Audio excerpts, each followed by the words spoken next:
Wherever you go, whatever you do, throw a little at it. Omax, Vest and Briefs.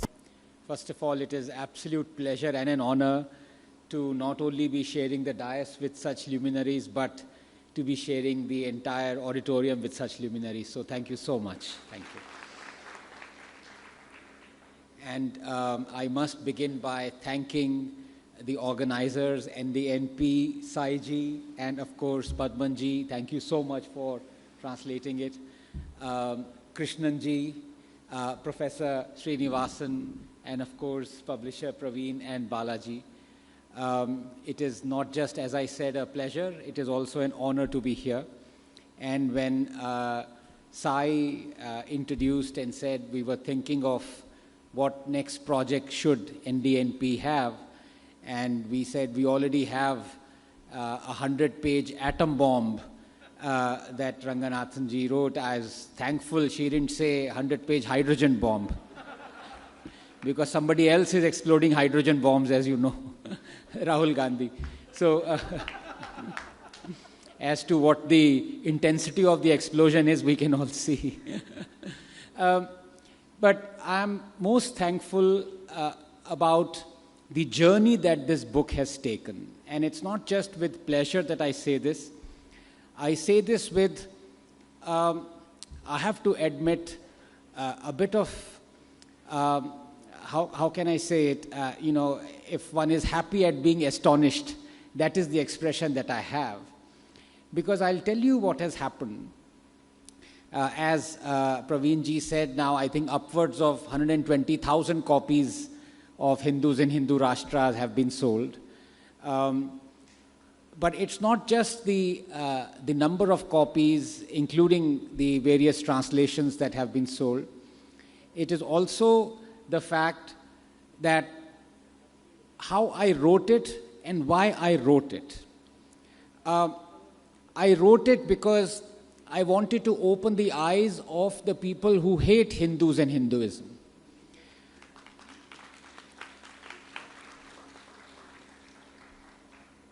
And then I realized that they would never buy this book because they know what they're saying.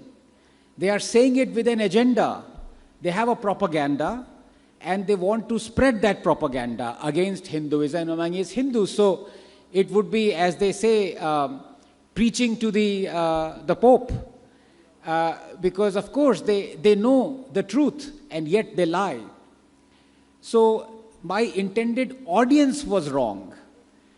And then I realized as the sales went up and they skyrocketed, and Praveen told me about from various parts of India the news coming in, I realized that the real audience were you and me. Because our eyes were closed.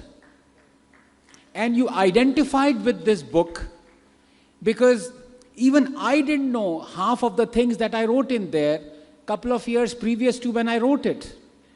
We were all swimming in this ocean, grand ocean of ignorance, and I dare say we still are. And so something beautiful happened, a switch happened, that the people for whom I wrote the book, the leftists and the communists and the darbaris, that, you know, hey, you are wrong, look at this.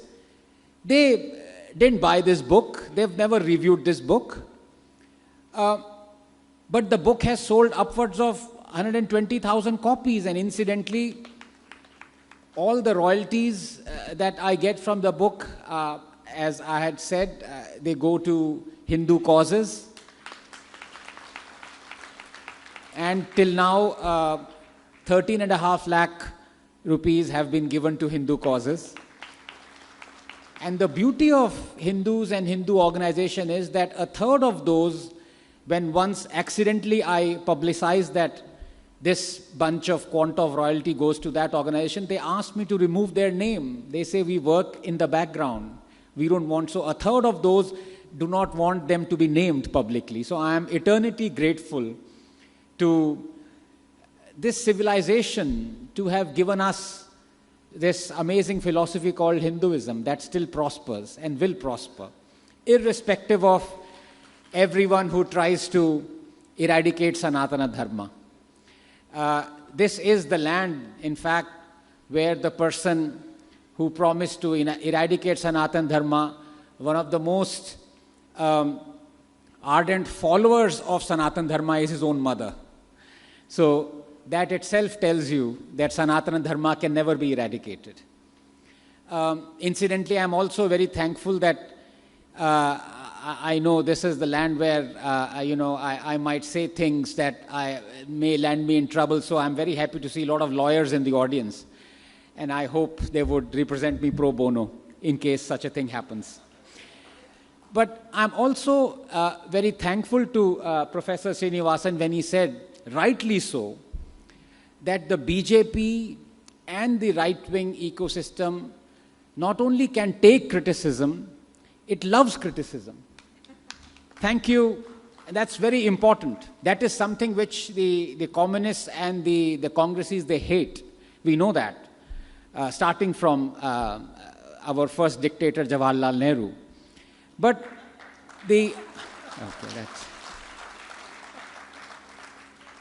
it took a couple of seconds to register that, but that is absolutely true. So, sir, I will hold you to that. I hope you don't regret saying that, because I think criticism is important, because criticism does not allow you to escape reality. This book, as I said, is no longer meant for its intended audience. This book is loved by its real audience, and the real audience is asking the question. And the question is as follows. Yes, you have opened our eyes. Yes, you have woken us up. And yet we can't do anything to remove the injustice. So, was it better that we were asleep?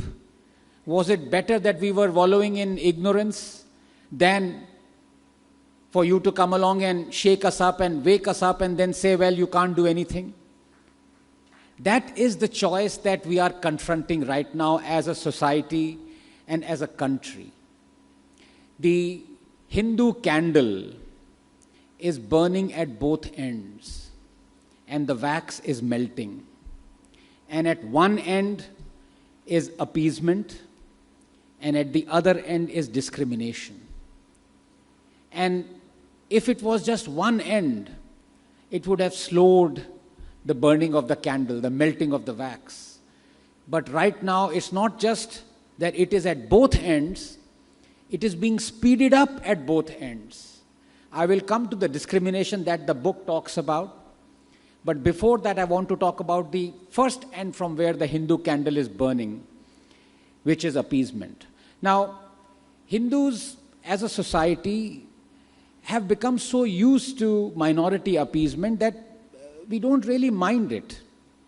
And to be honest with you, every political party cutting across party lines, even the BJP, panders to this thing called appeasement.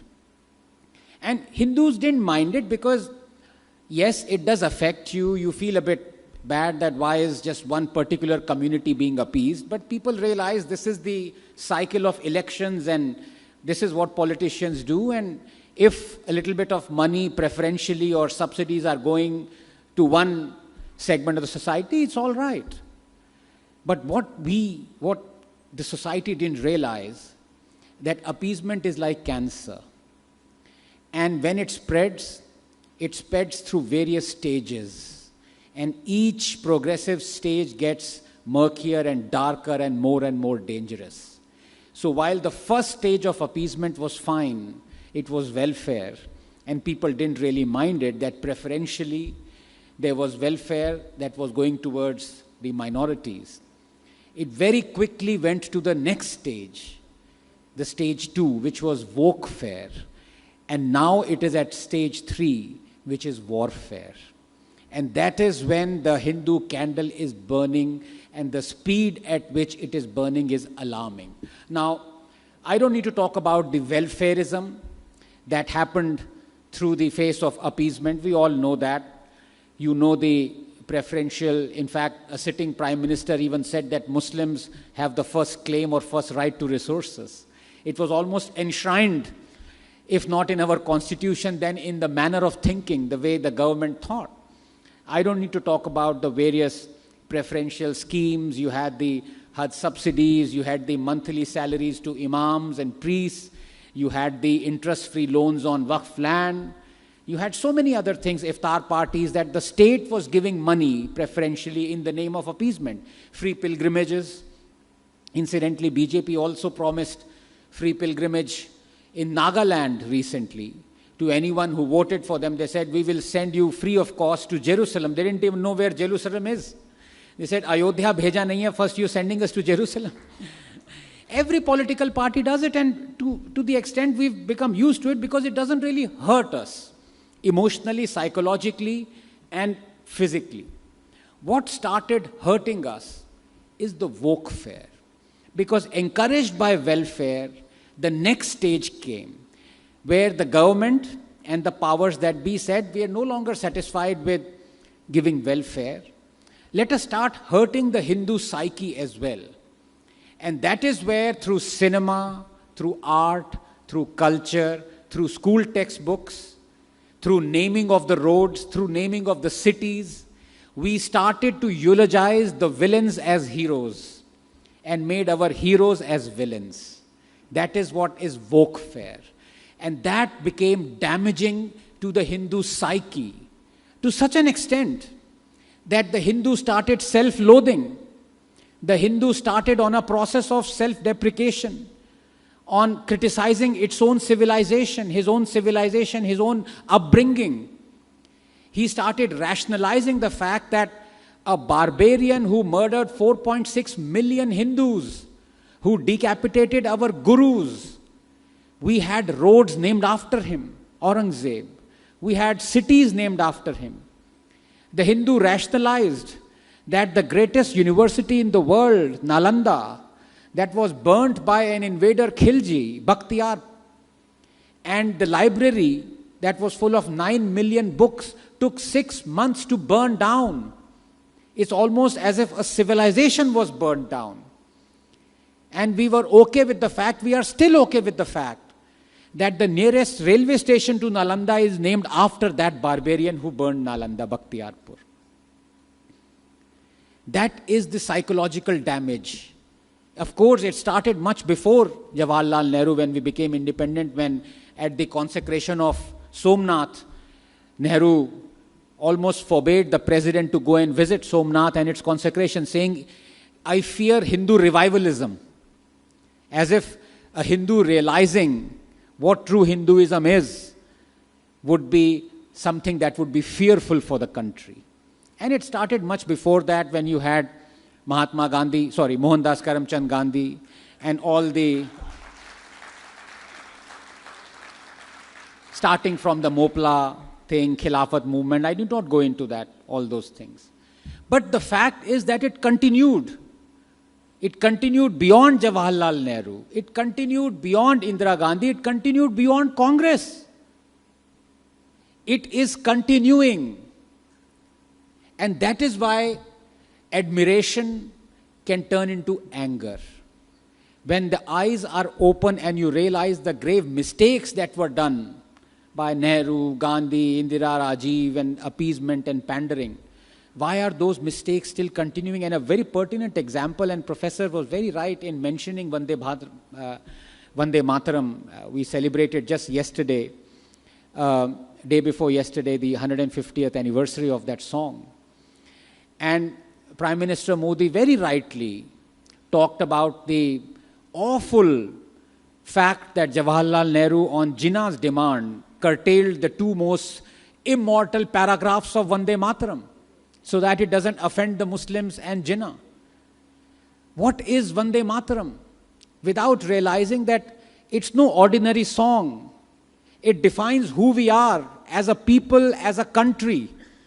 It is an umbilical cord that connects us to this land that we call motherland. And you truncate the most iconic paragraphs that talk about the symbolism of Goddess Durga, Goddess Lakshmi, and Goddess Saraswati, the three most glorious endowment of our civilization towards us, and you truncate it. So thank you, Prime Minister, for telling us that it was truly truncated. But then I ask you, why has it remained truncated in the last 11 years? That is the purpose of the book. The purpose of the book is, when your eyes have been opened, is for us, and not just you. When I say you, I include myself in you, because even I didn't know half the things, as I said, that I wrote about, the discrimination, appeasement that is happening. We need, as a society, to ask this question. Yes, thank you for telling us that injustice has happened. But we want to ask you, you are in power, why is this injustice continuing? And it is not just a song, and I'll come to that. The appeasement has now transgressed from welfare to wokefare and to now warfare. What do I mean by that? When it goes to warfare, it directly hurts us as a society, as a country. When you see, for pandering to the vote bank, you are actually literally releasing terrorists. Coimbatore bombers were released by the DMK government. It's not just a question of that they were released. It's a question that some of them were released despite the Supreme Court denied them bail and said these people cannot be set free. Even bail was denied, and yet you had the bombers released. And the pretext of the release, let no one say that we did not think of Muslims. This was the pretext. You've seen in Karnataka, during Hubli riots, when some AIMIM corporators and many Muslims were arrested and booked, the Congress government of Karnataka has removed those charges. This is what is happening. And all through the length and breadth of the country, you have SDPI, you had PFI, you had so many other cases. It is now directly linked to warfare. Warfare is when there is no discrimination, or the line that separates appeasement from discrimination is blurred. When you actually start promulgating anti-Hindu laws, anti-Hindu acts, that is when you transgress that boundary. And that has happened. Now let me come to the other side of the Hindu candle that is burning, which is discrimination, which is what the book talks about. And I don't need to go into the detail about those and charting them out, but Praveen asked me, are you thinking of writing? I think the time has come for us to write the next edition of Hindus in Hindu Rashtra. And I said, what would I write? 10th class citizens? 11th class citizens? We should have become at least from 8th class citizens to 6th class or 5th class citizens, if not 2nd class citizens. The river is flowing in the opposite direction. We might be citizenless. Maybe the next edition of Hindus in Hindu Rashtra would be, there are no Hindus in Hindu Rashtra. Right? As many people say, there would be no Hindus in Bangladesh in 30 years. This is a scientifically projected assessment. So the fact of the matter is, leave alone appeasement. Why are we as a society so comfortable with the discrimination that is happening against the Hindus? Hindus don't mind appeasement. But we as a society do mind when we are discriminated against. And now the situation has come to such an extent that I am no longer, in fact, publicly asking for the discrimination to be removed, because I know it is not going to be removed. What I want is that discrimination to be applied to other societies, other communities as well. Maybe that is the solution. So I know that the BJP is not going to remove state control over the temples. If it wanted to, it had 11 years to do so. That was one of the planks in 2013. But now the BJP government controls more Hindu temples than even Congress did. Why? That is the question. But more importantly, now that I know that state control over Hindu temples will not be removed, I want state to control mosques and churches. Because if you call a state that controls Hindu temples as a secular state, why won't you continue to call that state a secular state if it controls mosques and churches? But I know you won't. The moment the state decides that it will start to control mosques and churches to the extent that it controls 110,000 Hindu temples, there will be a civil war in this country. This is the extent to which the Hindu has been pummeled. It's not just about giving us preferential treatment. It is that you are giving us discrimination. When I talk about the other part of not just that in Germany, do you find a German refugee? Is there a British refugee in exile in Britain? Then why are there 700,000 Hindu Kashmiri exiles in Hindustan? Yes, the Congress is responsible for not doing anything about it. But then do we have the Congress rule in the last 11 years? Why are only 5,000 Kashmiri Hindus returned to Kashmir? And you know this for a fact. Illegal immigration is not just a ticking time bomb. Demography change is not just a ticking time bomb. It is now a hissing time bomb. Because you know what happens when the demography of any place changes? Very soon you start enacting the laws of that very community. You have Sharia laws. There was demand for death by stoning by a sitting chief minister of Kashmir recently. You have schools in Jharkhand that no longer have Sunday as a holiday but Friday. There are so many other examples. Cinema theaters were shut down in Kashmir. You've seen in other areas. Just recently there was a protest defying a high court order to allow Hindus to celebrate their festival. 500 Christians sat down on a dharna saying we will not allow this. Demography changes the laws and the rules that govern us as a society, that govern the society, and that is dangerous. Our openness, our pluralism, that is an endowment, direct endowment of Hindu civilization, is going to disappear. It is disappearing right before our eyes, and we are not doing anything about it.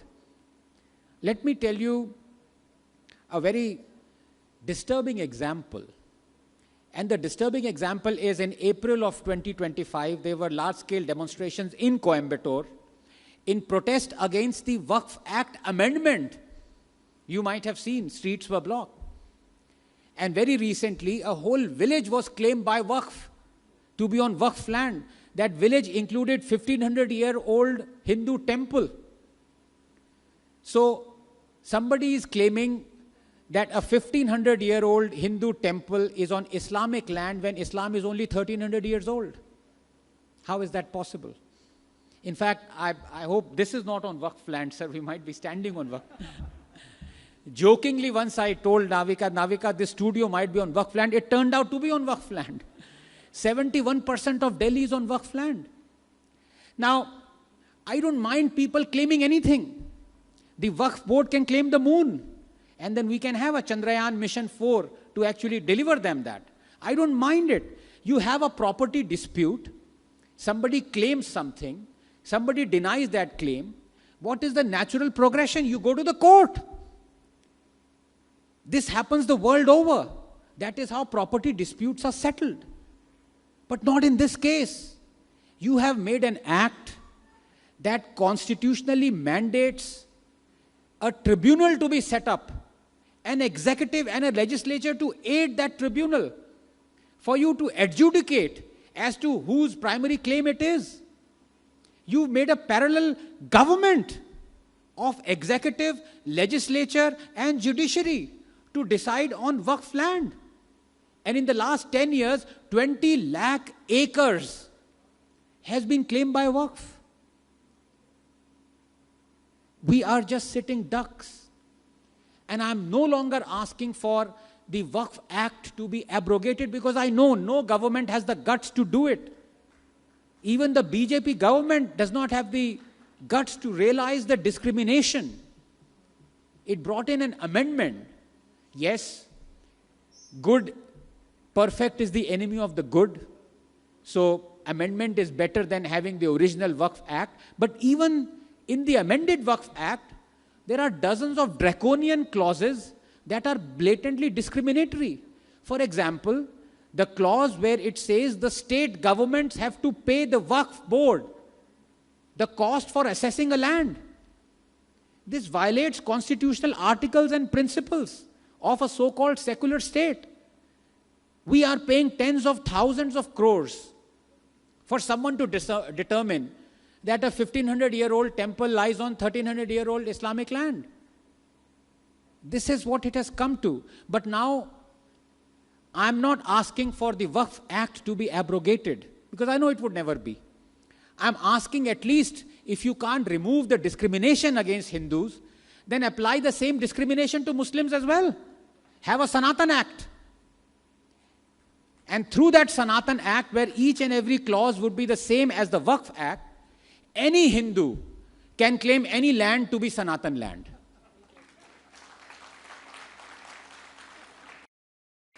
So the Jama Masjid can be claimed to be on Sanatan land. Well, every mosque is technically on Sanatan land. And then what would the Muslim Imam would be outraged? Yes, reasonably. And he would say, I'm going to the court, but say, no. You can't go to the court. Come to the Sanatan tribunal first. We will make you eat the same medicine that you have been dishing out to us for 50 years.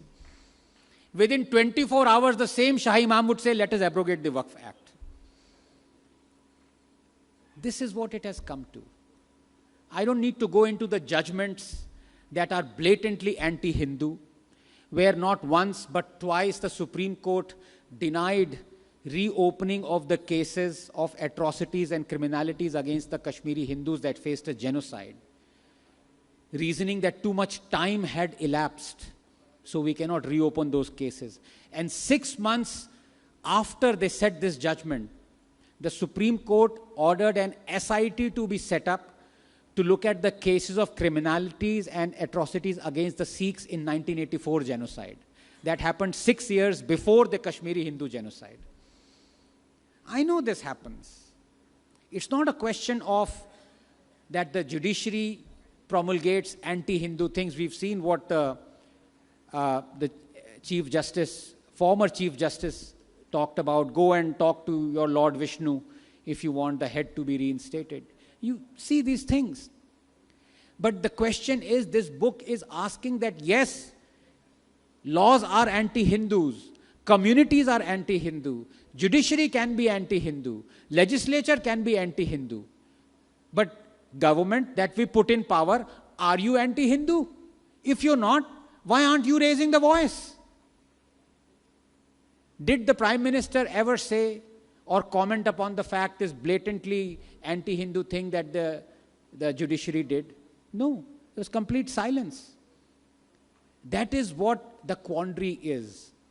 And I'll end by saying this as best exemplified by a show of hands.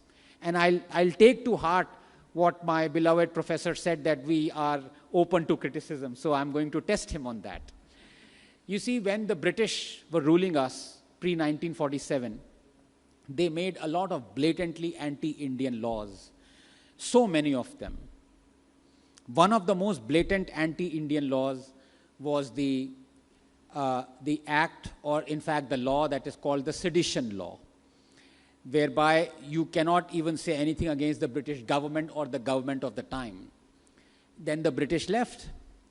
And then the Congress came, and for 50 years, the same anti-Indian law was there, Sedition Law. So I want a show of hands. How many of you feel that in continuing with the anti-Indian British law, the Congress government was also anti-Indian? Please raise your hands. Almost all the hands have gotten up. So you believe that if an anti-Indian law continues, the government of the time doesn't remove it, that government is anti-Indian. Rightly so. Rightly so. I congratulate you on thinking that.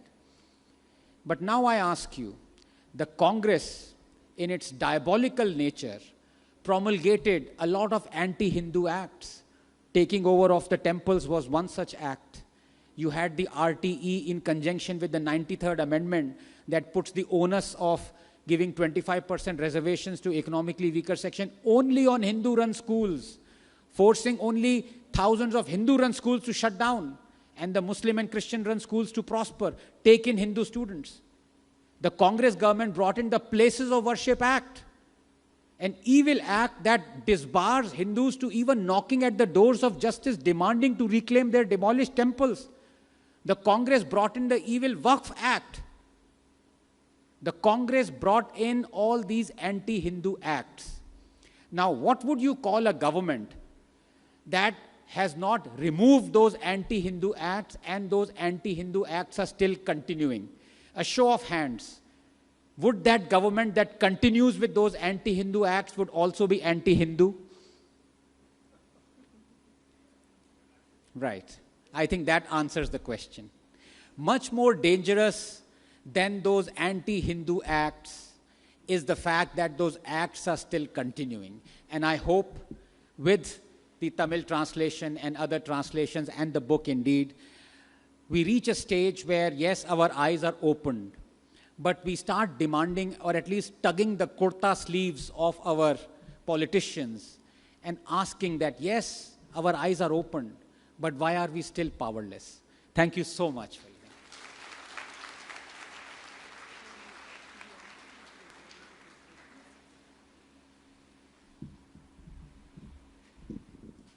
So to our wonderful audience, here we get the opportunity once in our lifetime. Like how we see Anand Ranganathanji on the national channels, it is our opportunity to ask him the question and he gets his uninterrupted time, but with a limit of 5 minutes. We've already short our time by 5 minutes. So may we have the question for Anand Ranganathanji, please.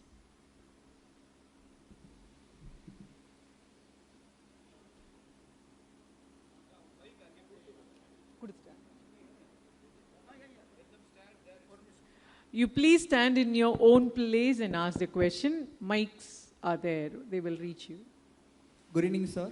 This is Srihari from Smriti's Pathshala. So my question to you is that in your book, Hindus and Hindu Rashtra, you state that equality before the law is a key feature for a secular nation. The Uniform Civil Code was meant to ensure that one law for everyone has to be stated, but today it creates division. Many see it as an act and a step towards equality, while others fear it would undermine other religious privileges. Do you think bringing in the UCC now would really promote equality, or would it end up widening the gap between the communities? Thank you, sir. Thank you. What is this gap amongst communities that we talk of? Should we allow discrimination in the name of diversity? No.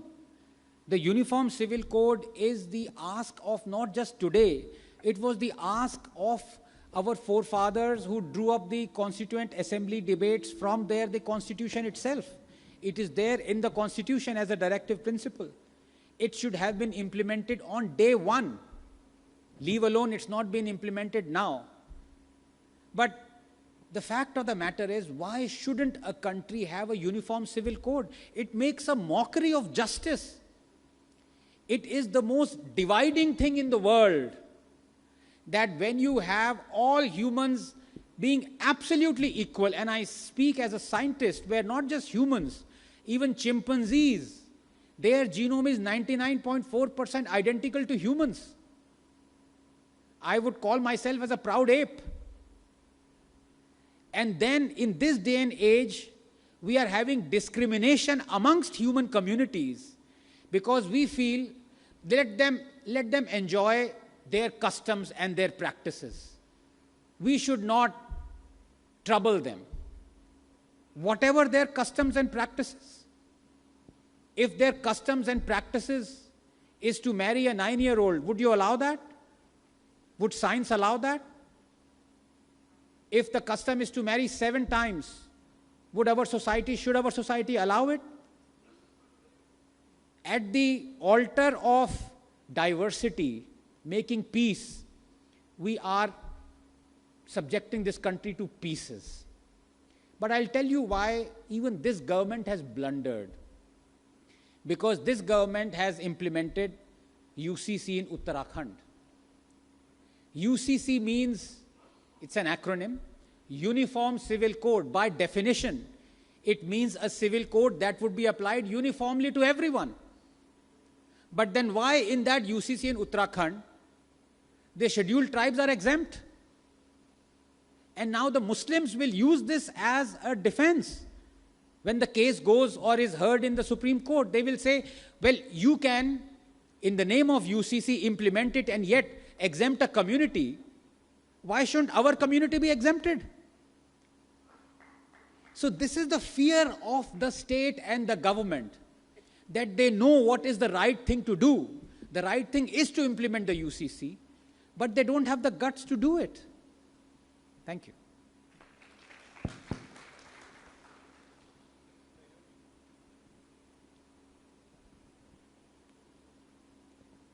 I hope I'm not criticizing the government. Professor has left. I hope it's not. Students, please keep the questions short. Instead of trying to change all the laws to a particular way which you have been expecting, if the face of judiciary is going to be changed, directly will it not have an impact on the entire society? And most of the time I find the retired judges, they say the judiciary is corrupt. Yes. But none speak when they are in powers. Yes. Is it possible for the face of the judiciary to be changed? Yes. I am Balaji Sridhar, advocate here. You're an advocate? Yeah. Are you a retired advocate or are you? I am in the helm of my practice. Thank you very much. No, what you said is absolutely true. And may I say, at the risk of offending some wonderful people who might be retired IAS officers or retired judges, why do they find their vocal cords only after they've retired? You know, this country would be run so much better if they found their voice while they were serving. But I suppose the machinations are such that they are also under the foot of our political establishment, especially the IAS and the civil servants. Because the moment you say something that offends a politician, you're immediately transferred. In fact, the common rule is the more honest you are, the more transferred you would be, which is why Kejriwal was never transferred. But anyway, the question that you asked has to be answered by the Prime Minister directly. And it is a tragedy of this country that 11 years have gone by. And one of the biggest election planks in 2013 was judicial reforms. When you had the NGAC that was passed and the Supreme Court overturned it, what was stopping you from at least talking to the Supreme Court and saying this is unacceptable? When the rest of us, when every segment of the society is elected democratically, either through exams or through merit or through elections, who the hell gives the judges the rights to not have that process for them? And look at the hypocrisy. It's not just there when they want democratically held elections for everybody except their own. When they want reservations in every stream except their own. They want 33% women reservations, they want SC/ST reservations, OBC reservations for every field, but not in higher judiciary. Why? This is the hypocrisy that needs to be exposed more than, because our eyes are opened, sir. You've opened your eyes, our eyes. But what good does it do if we don't have the power to act once our eyes are opened? And those who have the power to act, they are deliberately closing their eyes. When you have 53 million, more than the population of Kenya and South Korea, the number of cases that are pending. When in this same judiciary, you have only 20 judges per million Indian population. Forget about what the Judicial Commission has asked for, the Law Commission has asked. America has 155 judges to a million population. And despite having such low numbers of judges per million population, 30% of all high court judicial positions are right now lying vacant. 21% of all judicial positions across India are lying vacant. There are cases, 120,000 cases are more than 35 years old. 2.25 lakh POCSO and rape cases are still pending. 71% of all Indian prisoners are under trials. I mean, I can go on and on and on, but the fact of the matter is this statistic that only I know? No. This statistics is known to the President, to the Prime Minister, to the Home Minister, to the Law Minister, and to the Chief Justice, who does a suo moto at the drop of a hat, but is quiet on all this. So I would want the thing to start from you, sir, at the risk of, at any risk that your law firm might face. You need to take this out. You need to take this out in the open and confront the politicians and the legislature directly. They need to do this change, not us. Thank you. If the power of the review is changed, that the same judge should not review his own judgment, then it is bound to have a big impact on the judiciary. Because no judge is going to accept his own fault in the view. And after all, the power of review is given to him to review in his own chambers, and he passes an order confirming it. Why should we have such a law of power of review being given to a judge, the same judge? He is not going to accept it. If that particular change is going to start there, and if Supreme Court benches are going to be constituted in Calcutta, in Madras and Bombay, and all Supreme Court judges are transferred every year, definitely it is going to have an impact. We need not have the system in the change in law, but if such a position is going to come, bound to have an impact. Very rightly said, sir, but that's a little bit technical as befitting your field. What I would say is look at the lowest hanging fruit. The lowest hanging fruit is that it is unacceptable for India to be vying for a Viksit Bharat and having right now 53 million cases pending. That is unacceptable. We need to address that first. At least bring the 20 judges per million population to 100. Make new courts. The government needs to step in massively. Right now, somebody was saying we spend only 0.6% of our GDP on the infrastructure, the judicial infrastructure. Unless we look into that, I'm afraid the wheels of justice are not just grinding slowly, they have come to a halt. Thank you. Good evening, sir. Good evening. I'm Yamuna J, and we are the first year students of Amrita International School of Law. And yet to study constitutional law and jurisprudence principles in place. But with your permission, I want to ask a few questions. Please. In several judgments like Sabrimala, Shirur Mut, Ismail Faruqi, the courts have entered theological domains to decide what constitutes essential principles. Do you believe this doctrine itself is flawed or only the selective application? Okay, that's a great question.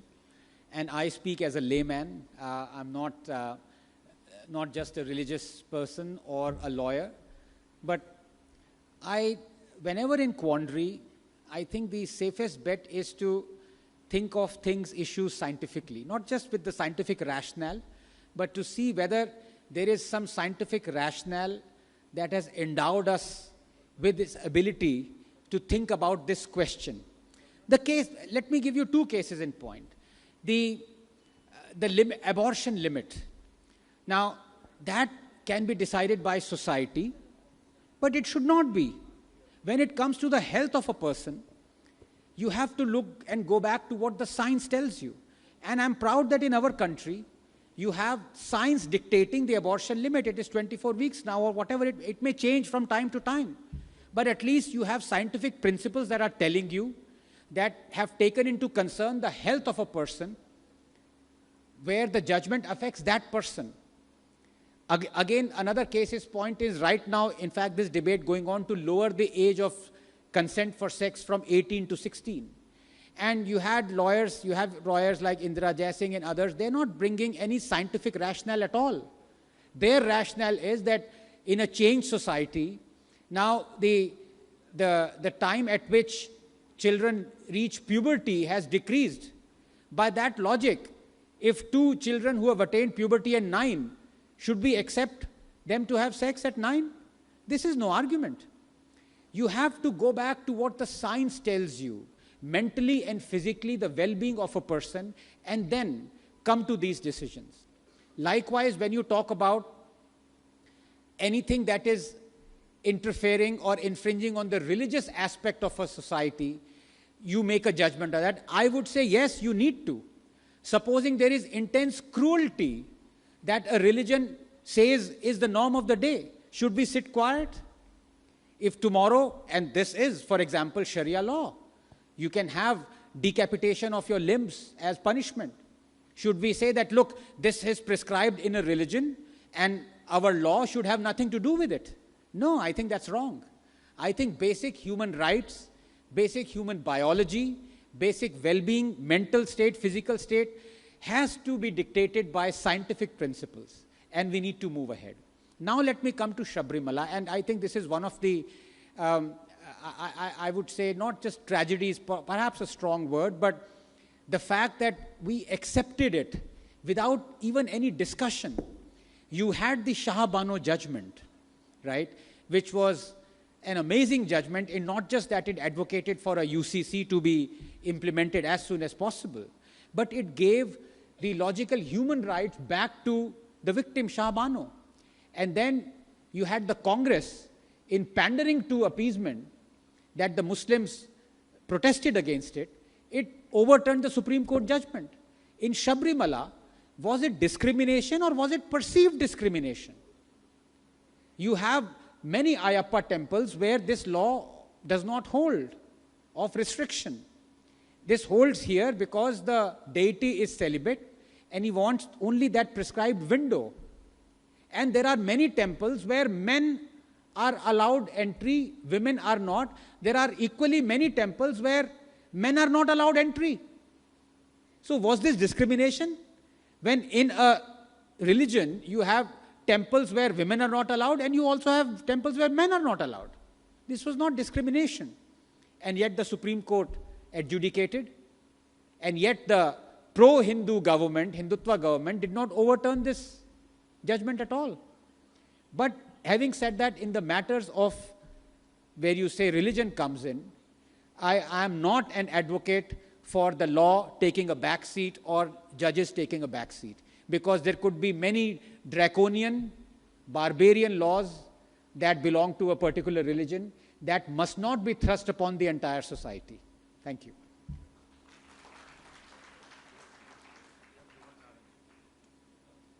Yeah. I'm audible, right? Yeah. I will keep my question short. So why do Hindus hesitate from talking about atrocities that happened on them? Why do Hindus hesitate? Hesitate, yeah. If we want to talk about it, people are not very comfortable. Yeah, I mean, this is one of those things that I think we only have ourselves to blame. But as I said, please remember that for 50 to 60 years, the end result is that we are hesitating to talk about the atrocities. But that has only come about because for 50 years we've been brainwashed into believing that those atrocities either never happened or that some other community was the victim, that we perpetrated atrocities. So our mind, our psyche, as I said, somehow self-loathing and brainwashing were seeped in. I'll give you a couple of examples. When you eulogize a barbarian that committed one of the biggest genocides of 4.6 million Hindus, when you eulogize that barbarian, you rename your cities and your streets after him, Aurangzeb. What else it is but the fact that you don't want Hindus to speak up on the atrocities? And I'm just talking about my experience. When I read the textbooks that I did, I was told that Emperor Ashoka, after he undertook the great Kalinga war and you saw hundreds of thousands of people killed, he was so perturbed by it that he converted to Buddhism. That was the impression. I didn't even know, and I learnt it from Sanjeev Sanyal's book, that Ashoka was already Buddhist 4 or 8 years before he conducted the Kalinga war. This is the sense of brainwash, and where do you end? And then when you have a government where not just such textbooks are continuing, you had the education minister saying, I am proud of not having changed even one comma in such textbooks. Then who do you blame? Do you blame the author who is, spreading falsehood? Or do you blame the minister whose power it is who has the power to remove those textbooks? That's the thing. Thank you. Yeah. And let me again, in fact, that's a very pertinent, sorry, am I, okay. It's a very pertinent question, because let me not always keep on criticizing the judiciary and the politicians and say he doesn't criticize himself. Let us throw the light back on us as well. And there I'd like to have a show of hands. How many of you remember or, can recall or know what the Azad Maidan riots were? You remember 2011, you had the Rohingya question. How many of you know that iconic photograph of a Muslim man kicking the Amar Jawan Jyoti, the Azad Maidan riots? How many of you know of that? Okay. How many of you, those who know about Azad Maidan riots, know about Khamong Sheikh? No one. So this is our fault. And we can't say that this was written in 1950s and 1960s. Khamong Sheikh was a place in Myanmar where the same Rohingyas for which riots happened to rehabilitate them, and 40,000 are in India right now. Khamong Sheikh is the place where the same Rohingyas perpetrated large-scale Hindu murder. They buried Hindu families alive. They killed them, butchered them. Many of those Rohingyas who did that might be in India right now. But we don't know of Khamong Sheikh. We know only of Azad Maidan riots. Now, who to blame? That's the question. The blame lies with us as well. Thank you. Thank you. Wherever you go, whatever you do, throw a little at it. Omax, Vest and Briefs.